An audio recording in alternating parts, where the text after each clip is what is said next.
কার? वो अच्छा।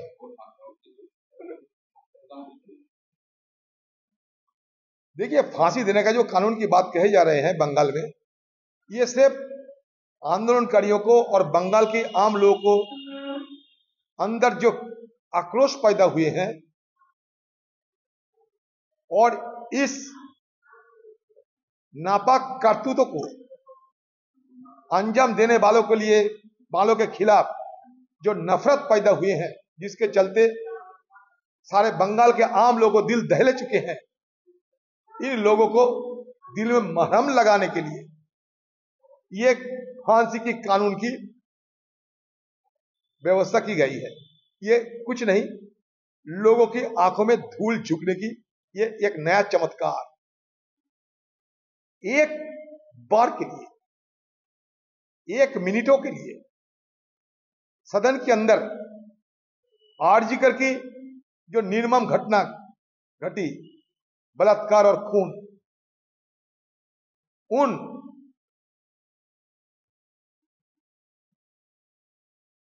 महिला के लिए, उस दिवंगत आत्मा के लिए एक मिनट सदन के अंदर दुख व्यक्त करने के लिए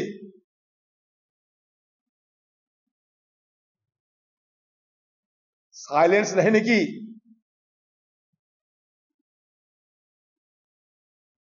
इच्छा और कोशिश नहीं किए गए।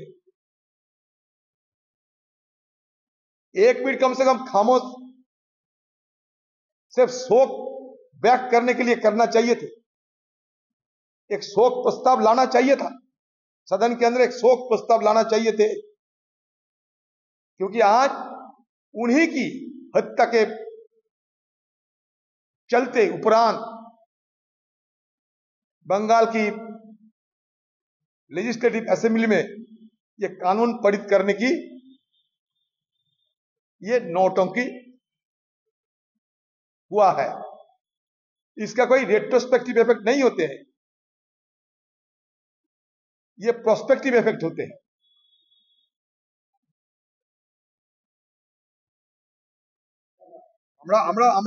আন্দোলনকারীদের সঙ্গ দেব, আমি নিজেও আন্দোলনকারীদের সঙ্গ দেব।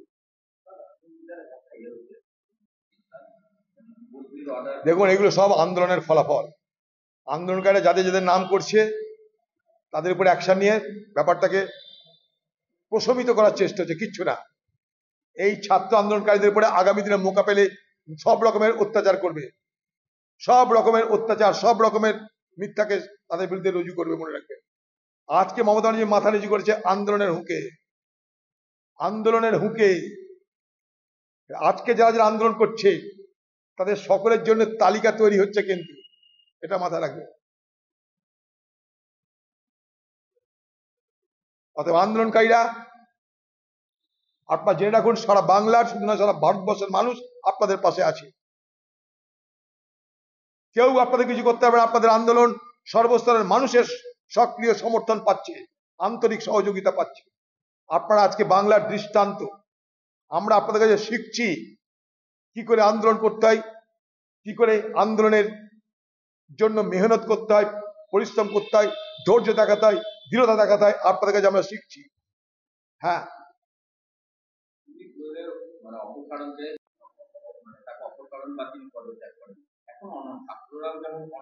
কারণ একটা মমতা ব্যানার্জি নিজে চাইছে না, তাই মমতা ব্যানার্জি এটাকে প্রেস্টিজ ইস্যু করে নিয়েছে না।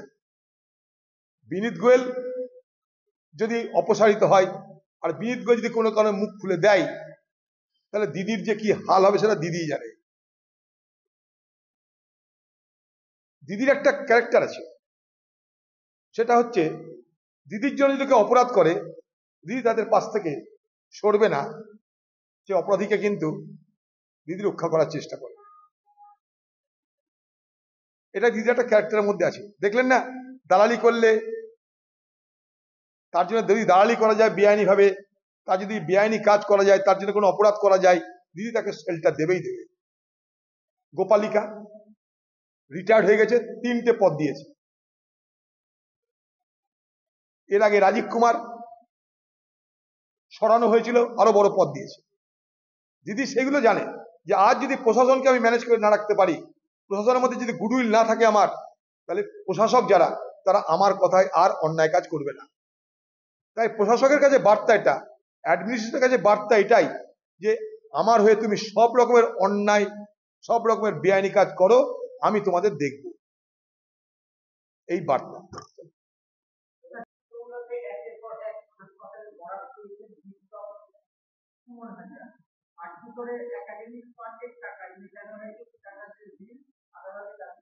আরে এর পিছনে মন্ত্রী গিয়ে জড়িত, গোটা পার্টি জড়িত, মন্ত্রী নিজে জড়িত। যদি শিক্ষার দুর্নীতির জন্য শিক্ষামন্ত্রীকে জিজ্ঞাসাবাদ করা হয়, তাহলে স্বাস্থ্যের দুর্নীতির জন্য স্বাস্থ্যমন্ত্রীকে জিজ্ঞেস করা উচিত, স্বাস্থ্যমন্ত্রী মমতা ব্যানার্জি তাকেও জিজ্ঞাসাবাদ করা উচিত আমি মনে করি, কারণ সি ইজ অলসো অ্যাকাউন্টেবল। তিনি স্বাস্থ্যমন্ত্রী মানে তিনিও দায়ী, তাকে জিজ্ঞাসাবাদ করা উচিত, স্বাস্থ্যমন্ত্রীকে জিজ্ঞাসাবাদ করা উচিত সিবিআই, আমি মনে করি।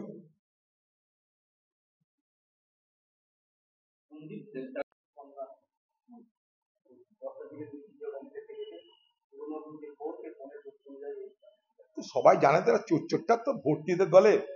এখন ব্যাপার আছে যে রোঁয়া বাঁচতে কম্বল না হাওয়া হয়ে যায়, লোম বাঁচতে কম্বল না হাওয়া হয়ে যায়। এতদিন তো চোরটা জানতাম, এবার দেখুন আবার স্বাস্থ্য চলে এলো, একটার পর একটা দপ্তর। আরো ভয়ঙ্কর কি, কয়লা চোরের নাম শুনেছি, বালি চোরের নাম শুনেছি, মাটি চোরের নাম শুনেছি, পাথর চোরের নাম শুনেছি, গরু পাচারের নাম শুনেছি, এখন লাশ চুরি করে দিয়েছি, ডেড বডি চোর।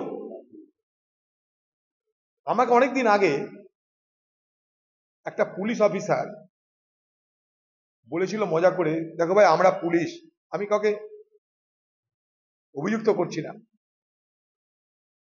আমাদের মধ্যে যারা ঘুষ খায় তাদের ঘুষ খাওয়াকে ঠেকাতে পারবে না। তখন আমি বললাম কি করবেন, যদি মনে করেন আপনাকে শ্মশান ঘাটের ডিউটি দিয়ে দিল, বলছে শ্মশান ঘাটের মোড়া বেচে ঘুষ নিব।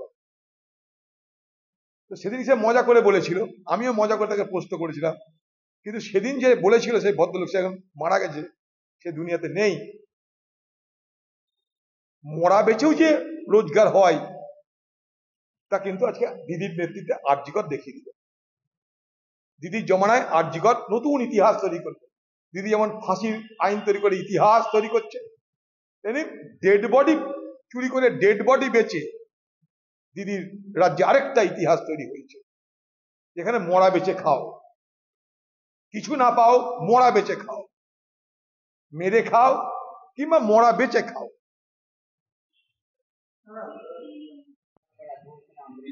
এটা রাজ্যপাল, এটা প্রেসিডেন্টকে করতে হয়, এটা প্রেসিডেন্ট অফ ইন্ডিয়াকে করতে হয়, রাজ্যপালকে। হ্যাঁ রাজ্যপালের কাছে যাবে, তারপর তো প্রেসিডেন্টের কাছে যাবে, ফাইনাল প্রেসিডেন্ট।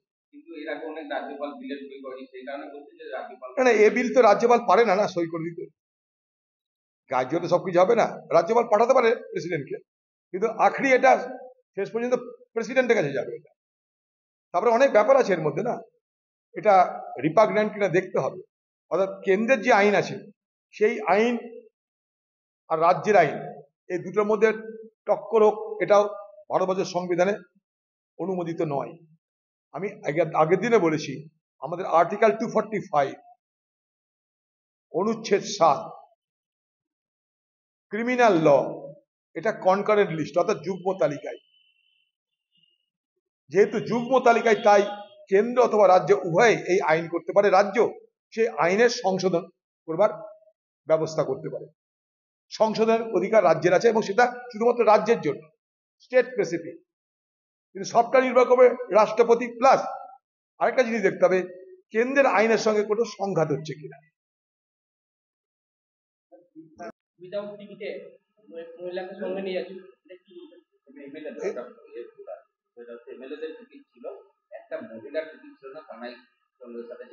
দেখলাম কালকে ভিডিওতে যে একটা এমএলএ, সে একটা জনপ্রতিনিধি, একটা মহিলা যখন তাকে কোনো কমপ্লেন করছে তখন সে আসন ছেড়ে উঠে দাঁড়িয়ে তার সঙ্গে কথা বলার পর্যন্ত প্রয়োজন মনে করছে না।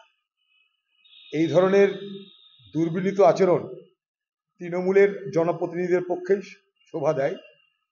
পাশাপাশি আরেকটা জিনিস দেখলাম, আমি এটা কালকে মন্তব্য করেছি, যে ক্রমশ নারী আন্দোলন এবং বিচারের দাবিতে বাংলার মা বোনেদের আন্দোলন, ডাক্তারদের আন্দোলন ক্রমে বাংলার নারী সমাজকে প্রতিবাদী করছে।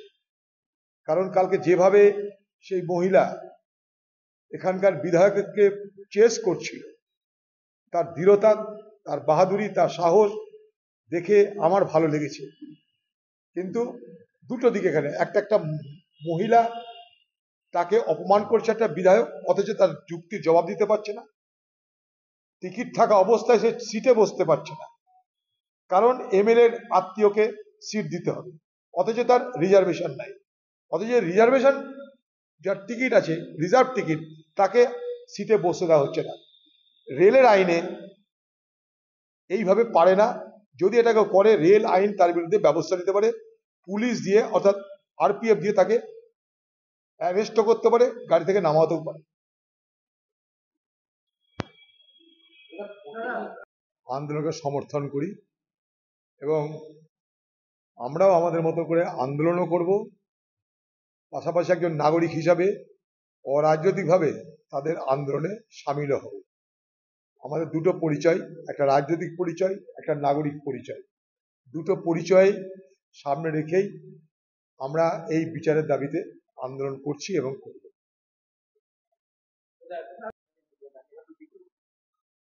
দেখার মতো জিনিস, বাংলায় এরকম কোনো আন্দোলন হচ্ছে যাই না যেখানটায় 22 ঘন্টা এক নাগারে কেউ রাস্তায় বসে থেকে বাধ্য করেছে পশ্চিমবঙ্গ সরকারকে,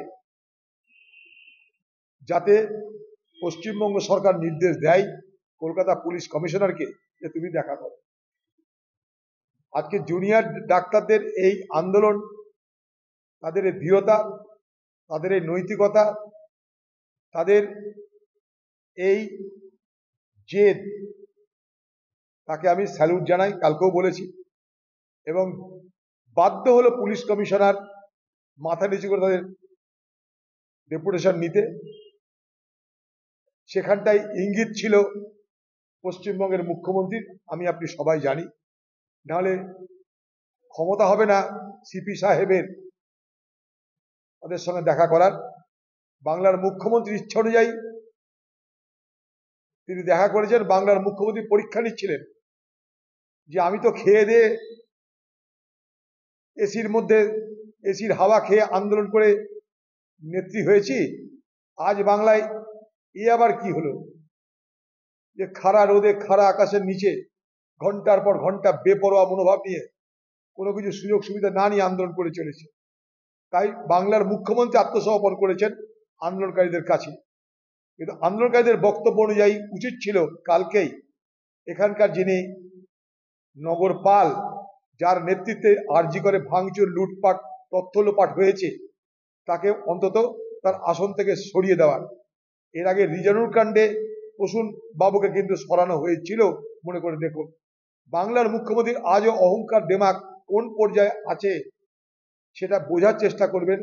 কালকে ফাঁসির আইন করছেন তিনি ঢাক ঢোল পিটিয়ে, কিন্তু ফাঁসির আইন করার সময় একবারও এই আরজিকর কাণ্ডের চিকিৎসক ছাত্রী খুনের জন্য তার মনে হয়নি 1 মিনিটের শোক প্রস্তাব পালন করি। কত বড় নিষ্ঠুর, কত বড় নির্মম, কত বড় উদাসীন, আন্তরিকতাহীন একটা মুখ্যমন্ত্রী হতে পারে যে কালকে যখন ফাঁসির আইনের কথা বলা হচ্ছে, তখন আপনার মনে হলো না যে বিধানসভায় তাদের সেই আত্মার স্মৃতির উদ্দেশ্যে 1 মিনিট নীরবতা পালন করার? এইভাবে আপনি বাংলার মানুষকে বিচার দেবেন?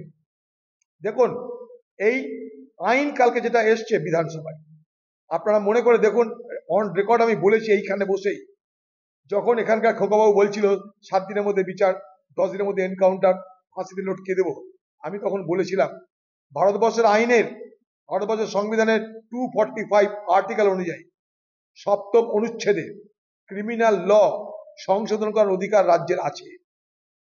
তাই এখানে কথা না বলে এতদিন আইনটা আনা হয়নি কেন? কারণ এই অভয়া কাণ্ড, আরজিকর কাণ্ড শেষ নয়, তার আগে বহু কাণ্ড ঘটে গেছে। বহু বাংলার মা বোনেরা ধর্ষিতা হয়েছে, লাঞ্ছিতা হয়েছে, খুন হয়ে গেছে, একটা নয়। একটা নয়, বহু। তো তখন আপনার মনে পড়েনি যে আইন আনা দরকার? এখন আপনি অভয়া কাণ্ডের পর, আরজিকর কাণ্ডের পর মানুষকে ধোকা দেবার আরেকটা আইন আনছে। যেমন ঘটনা ঘটে যাওয়ার পর পুরো তদন্ত প্রক্রিয়াটাকে ব্যাহত করা, বিপথে চালিত করার জন্য আপনি এবং নগরপাল বিনীত গোয়েল, আপনারা দুজনে তার বাড়ি গেলেন, নির্যাতিতার বাড়ি গেলেন, ধর্ষিতা এবং খুন হয়ে যাওয়া পরিবারের ছাত্রীর পরিবারের সঙ্গে দেখা করতে গেলেন। সেদিন থেকে আপনি তথ্য প্রমাণ লোপাটের ব্যবস্থা করছেন। সেদিন আপনি দেখা করতে গেছিলেন কেন? যাতে অপারেশন ধামাচাপা অর্থাৎ তথ্য প্রমাণ লোপাট হয়। সারা বাংলা জুড়ে প্রতিবাদের ঢেউ আপনি রুখতে পারছেন না। আপনার ধমকানি, চমকানি, ভয় দেখানো, পুলিশ, মস্তান, গুন্ডা, আরজিকর ভাঙা সবকিছুকে ছাপিয়ে বাংলার নাগরিক সমাজের এই যে অভূতপূর্ব আন্দোলন, সেই আন্দোলনে আপনি দিশেহারা। তাই যেমন তথ্য প্রমাণ লোপাট করার সময় আপনার বিরুদ্ধে বলেছিলাম অপারেশন ধামাচাপা করছেন, আজও বলছি আপনার কালকের এই আইন এনে যখন আপনি বুক থেকে বলবেন আমি আইন আনলাম, তার উদ্দেশ্য হচ্ছে বাংলার এই গণ আন্দোলনকে, বাংলার এই প্রতিবাদ মুখর নারী সমাজ এবং প্রতিবাদী সমাজকে আরেকটা মিথ্যাচার করে তাদের এই ক্রোধকে প্রশমিত করা, তাদের এই বিরোধিতাকে প্রশমিত করা, তাদের এই আন্দোলনকে দমানোর জন্য এটা আপনার আরেকটা কৌশল। একটা কৌশল ছিল তথ্য প্রমাণ লোপাটের কৌশল, আজকের কৌশল হচ্ছে এই আইন আনার কৌশল, হচ্ছে এই আন্দোলনকে থামিয়ে দেওয়ার কৌশল। যদি আপনি আন্তরিক হতেন, যদি আপনি সত্যি আন্তরিক হতেন, তাহলে এই অত্যাচারিতা, এই ধর্ষিতা খুন হয়ে যাওয়া মেয়েটার আত্মার প্রতি শ্রদ্ধা জানিয়ে অন্তত বিধানসভায় 1 মিনিট নীরবতা পালন করতেন। একবার আপনার মুখ দিয়ে আরজি করার কথা বের হয়নি, বলুন। আর এই যে আইন আনছেন, এই আইন তো পরের জন্য, এটা রিট্রোস্পেক্টিভ এফেক্ট নাই, অতীতের নাই, আগামী দিনের প্রসপেক্টিভ এফেক্ট। এর সঙ্গে অভয়া আরজিকর কাণ্ডের হত্যার কোনো সম্পর্ক নেই। মুখে বলছে আমি হত্যাকারীদের ফাঁসি দেব। আপনি যে আইন আনছেন, সে আইন যদি কোনোদিন বাস্তবায়িত হয়, আপনার ক্ষমতা নেই এই আইনের দৌলতে যে আপনি এই আরজিকর কাণ্ডের অত্যাচারীদের ফাঁসিতে ঝুলাবেন। আগামী দিনে কি করবেন আপনি আইন নিয়ে? নানা রকম লোককে নানাভাবে ফাঁসানোর চেষ্টা করবেন, যারা আপনার বিরোধী, যারা আন্দোলন করেছে তাদেরকেই ধর্ষণের ক্ষেত্রে আসামি করবেন আপনি। আপনি এতে অভ্যস্ত। পুলিশ মিথ্যা সাক্ষী তৈরি করবে, আপনি সব পারেন। তাহলে আইনটা যে কাদের জন্য? যদি অভয়া কাণ্ডের জন্য আইন হয়, আরজিকর কাণ্ডের জন্য আইন হয়, আপনি আনেন মানুষকে ধোকা দেওয়ার জন্য, তাহলে বলে রাখি এই আইন আরজিকর কাণ্ডের অপরাধীদের জন্য কখনো প্রয়োগ হবে না। কারণ এই আইন অতীতের জন্য নয়, আইন ভবিষ্যতের জন্য। রিট্রোস্পেক্টিভ নয়, প্রসপেক্টিভ, যতটা বুঝি আমরা। আমি চ্যালেঞ্জ করছি এটা। আরো বড় কথা বলছি, আমি কে ছিল সেটা পশ্চিমবঙ্গের পুলিশ বাহিনীর থেকে বেশি কেউ জানে না। যারা তথ্য প্রমাণ লোপাট করেছে তাদের ছাড়া তো বেশি কেউ জানে না যে আর কারা ছিল। যেমন সারদা কাণ্ডের সময় এই ব্যক্তি বলেছিলেন যে মমতা ব্যানার্জি নিজে এই দুর্নীতিতে জড়িত, না এত কিছু হলো কি করে? তো সেই ব্যক্তিই বলুক যে যারা তথ্য প্রমাণ লোপাট করলো, শুধু জানা কথা তাদেরই যে কারা কারা ছিল। তাদেরকে যদি বলে যে কারা কারা তথ্য প্রমাণ লোপাট করে, সেটা তালিকা প্রকাশ করা হোক বা জানানো হোক, তাহলে বেশি উপকার হবে, সত্যটা বার হবে। তাহলে এখানে সত্যকে লুকানোর চেষ্টা হয়েছে, সত্যকে না জানানোর চেষ্টা হয়েছে। তথ্য প্রমাণ লোপাট সবাই সেটা বলছে, সবাই দেখতে পাচ্ছে। অতএব এইসব কথা তো চিরে ভিজবে না। হ্যাঁ, তার যাত্রা কথা দিতে পারো।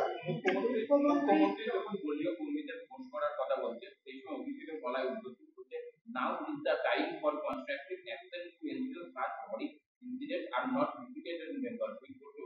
এবং বলছে এর সক্রিয়তার পরে প্রশাসনে কোনো রদ বদল।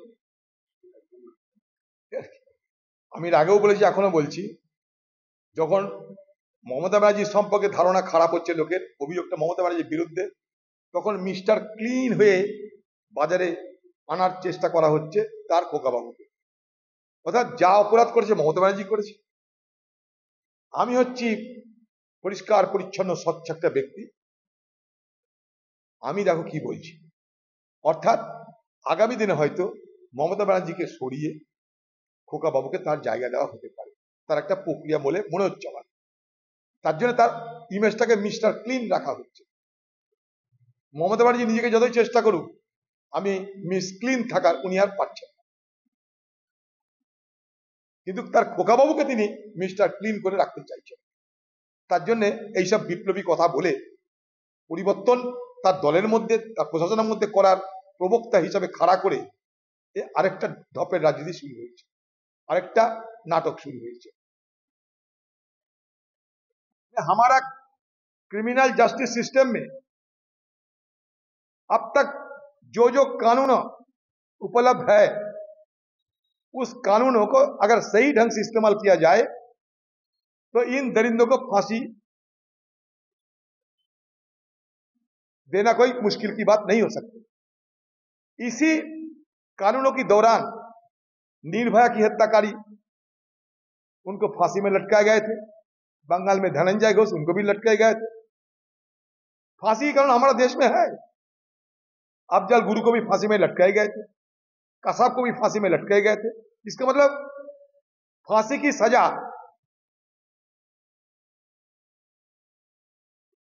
हमारा देश में, हमारा कानून व्यवस्था में बरकरार है। लेकिन बंगाल की सूबे की सरकार चालाकी करते हुए एक तरफ जांच पड़ताल को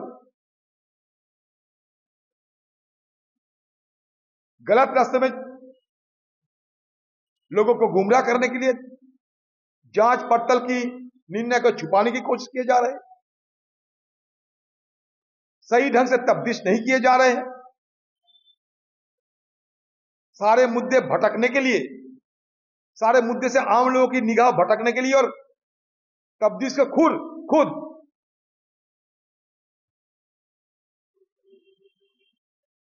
नष्ट करने के लिए,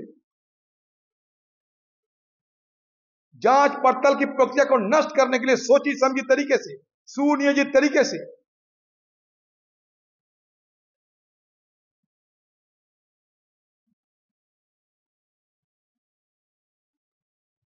पड़ताल की प्रक्रिया, जांच की प्रक्रिया, तफ्तीश की प्रक्रिया को